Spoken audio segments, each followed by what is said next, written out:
Hey everyone, welcome back to an exciting deck profile. Attack on Productions, Fluff here. Today we're looking at my SS4 Vegeta version 2.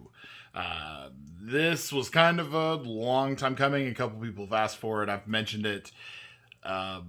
Before I get into the main gist of the deck profile, make sure to like this video, subscribe, hit that bell for notifications, all that fun YouTube stuff. You're saying too much. Just go. Bancroft says stop begging. Before we get into the profile, I do want to talk about Vegeta Protector of the People. I was really waiting on getting these cards. It took us longer than really it should have to get these. I wanted to have these to test in the deck, and after testing them, I actually didn't like it. So, sorry for all of you people that are really on this card. Didn't fit my playstyle. It absolutely works in some kind of way. Doesn't work in my kind of way. So, I never found a point that I wanted to play these, or I already had a Unison, so the effect was irrelevant, and having a free blocker or having a blocker, there are better blockers, so. And later today, you'll see my game with Fluff, when he uses his deck, he had those cards in there, and if I'm correct, you just end up charging them. Yeah, they were never relevant. I mean, I could even put those into 4 of and never want to play them. Like, if you want to tap 4 energy, you can tap 4 energy for other things, or tap less energy for better things. So, kind of going over that. Leader, as always, draw on attack, always good, does that on both sides. And then it also, on both sides, has the stipulation that if this leader is able to deal damage to your opponent, you charge the top card of your deck in your energy and rest mode. Fantastic. At 4 or less, you get to draw a card, flip it over. And then on the back side, it also has, on top of drawing when it attacks and charging if it deals damage, it gets to restand if your opponent activates a counter during your turn. I guess even if they activated a counter during their turn, it would still restand, but that's kind of irrelevant. So that's the leader, Vegeta. Love this leader. It's fantastic. Getting into the deck, we're going to start with the Unison package. I start out with 2 Son Goku, Power of the Golden Great Ape.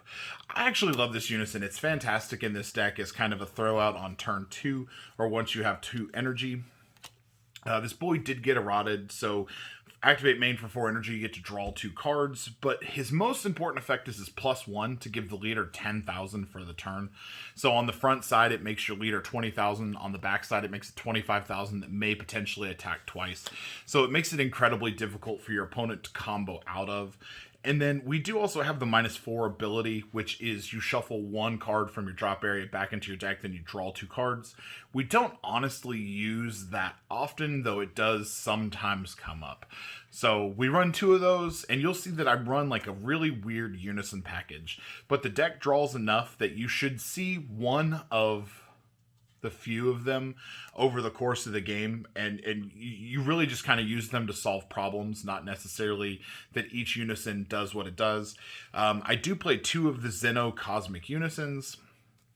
We will use this in later stages of the game to get ourselves from like 7 to 8 energy for plays, or to -5 to blow up the field. Just be careful of your timing that you do this, because if you open the turn with -2 on Unison, but still need to get a leader charge, you won't get the charge from the leader because the Unison will actually block you from being able to charge with the leader.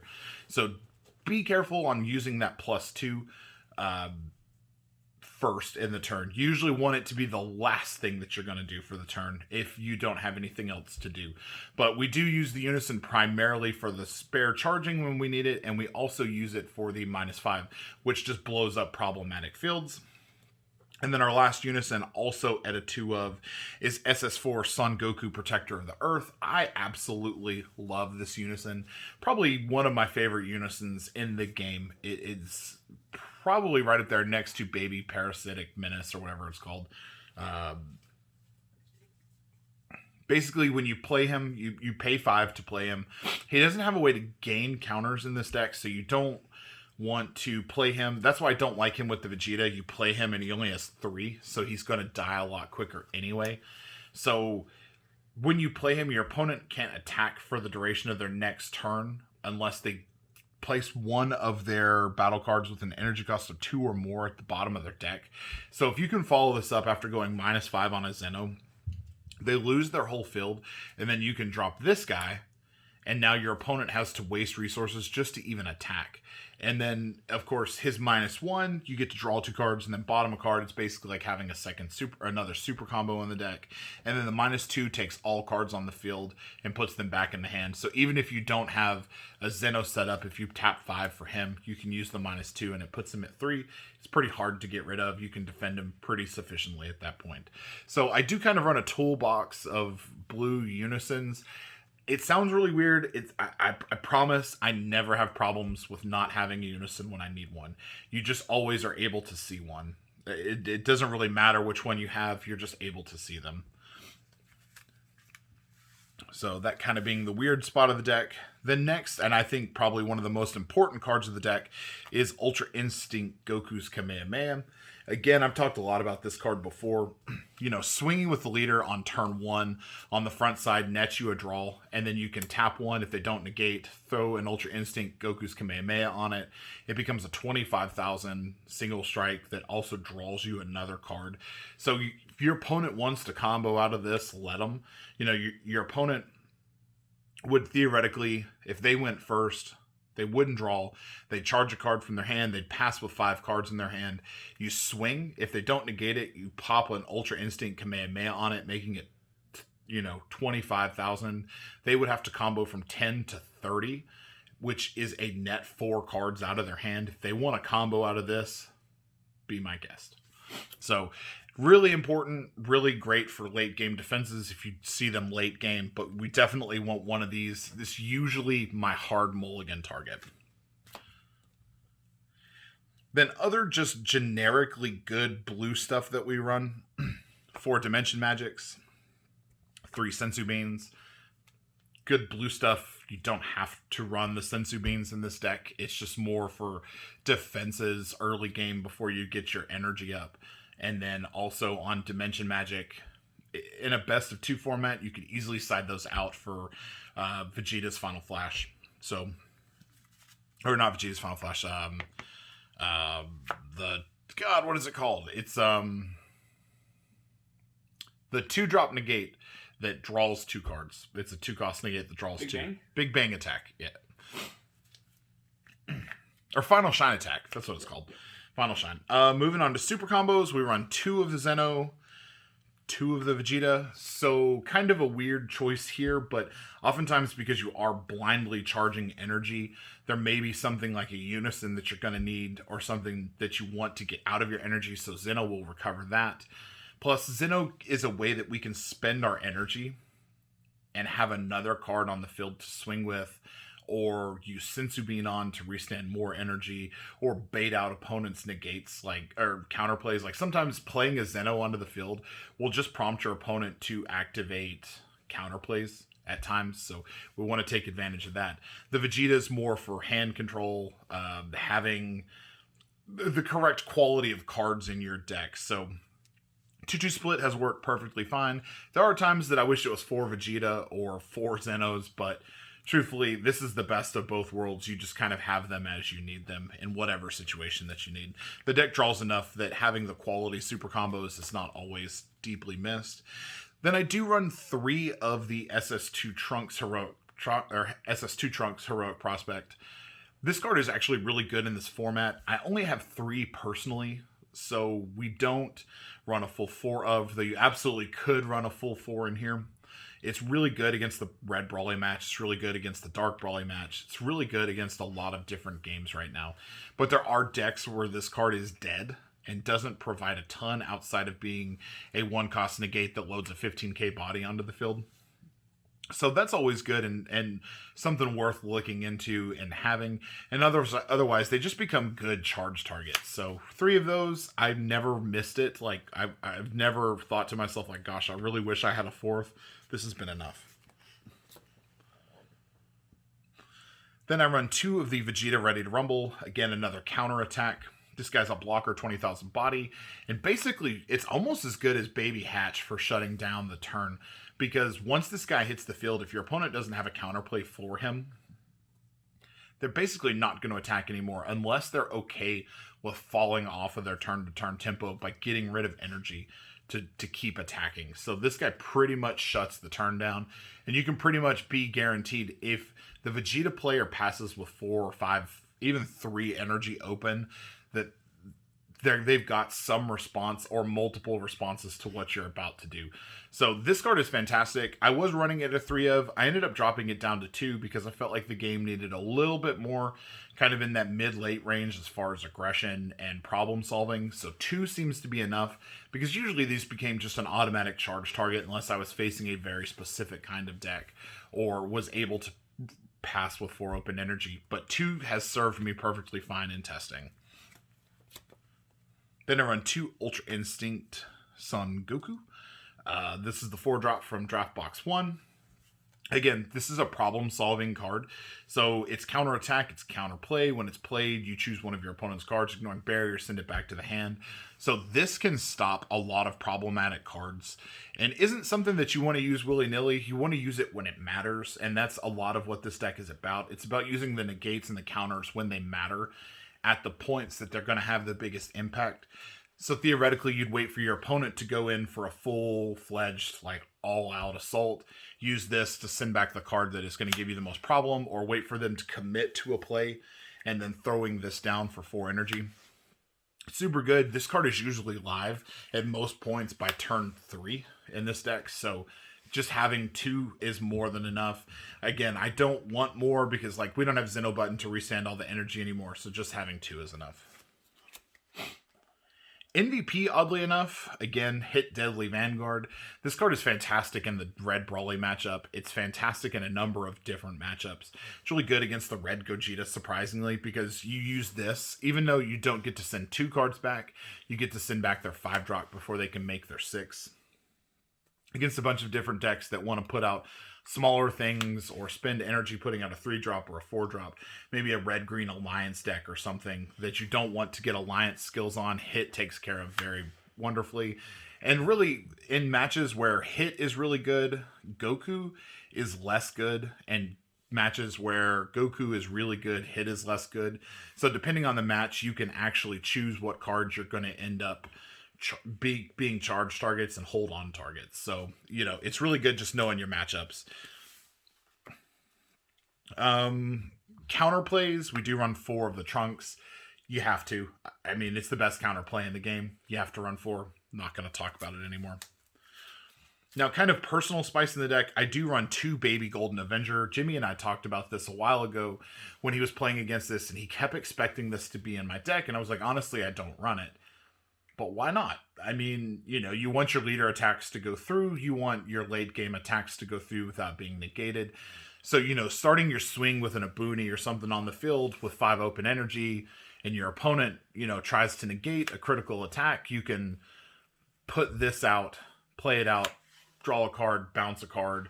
Or even if they're playing a card and you've got 5 open energy, it's a great way to counterplay it. Plus get some hand advantage. So 2 of those because they're not always live, but we do want that flexibility.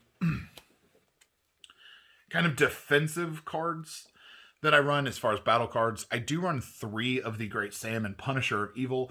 This is the card that I was alluding to when I talked about taking my decision to take Vegeta, the Protector of the Earth, out. So Vegeta, Protector of the Earth is a 20,000 blocker. He has no built-in protection and doesn't do anything crazy. Except put out that Unison, but if you already have a Unison, it's dead.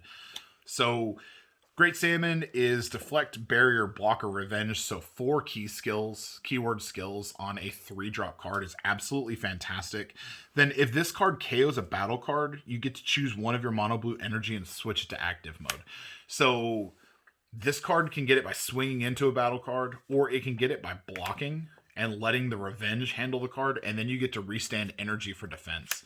So this card is really good. It's really cheap. The deck can spit these guys out. They don't have unique, so you can have 2 of these. They're really hard to get rid of in most cases.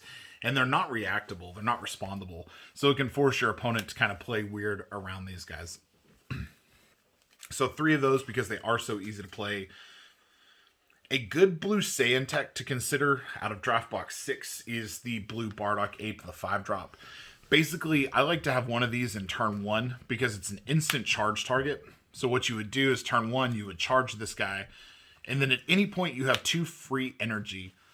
you can pay 2 to EX evolve from your energy with another Bardock Ape. And it's a 20,000 double strike that restands at the end of the turn, charges an energy, and it's just pressure plus defense. And your opponent oftentimes won't expect it. I can't tell you how many times I've charged one of these and then EX evolved from 1 in life, and my opponent's been like, whoa, it can do that. It actually does that. It really gets off, and it's really good. It's kind of like the yellow version of Bardock Ape. It's no more energy, and it's just as devastating. Then we do run 3 of the SS4 Vegeta, Rise of the Super Warrior. This card, once you get to 6 energy, will pretty much guarantee that you're going to get between 8 to 10 energy. Every card we run in the deck is blue. There's no reason to play anything. There's no reason to play any other color. So you play this guy, top 4 cards. You get to either draw those cards, charge them, or some combination of the two.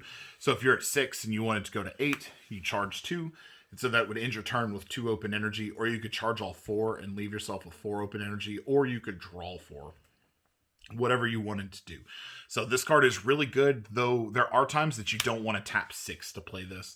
So that's why I don't think it's worth a 4 of in the deck. 3 is perfectly fine. You have it when you need it, and it's an easy charge target other than that.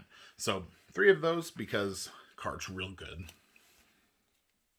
Then I do run 3 Abuni.